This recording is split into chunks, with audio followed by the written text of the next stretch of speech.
Hello mga Mars! For today's video nga pala, samahan nyo akong mag-ayos ng mga pinamili namin kahapon. Nag-grocery na nga pala kami dahil ubos na ang aming stock.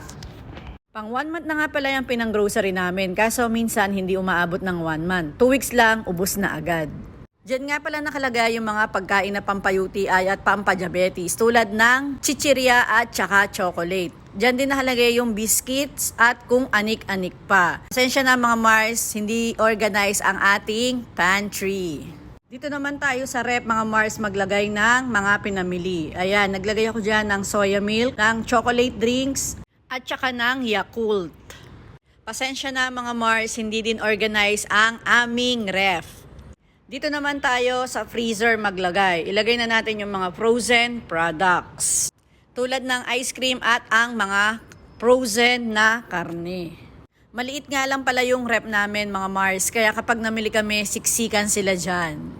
Yun lang mga Mars. Thank you for watching. Please like and share.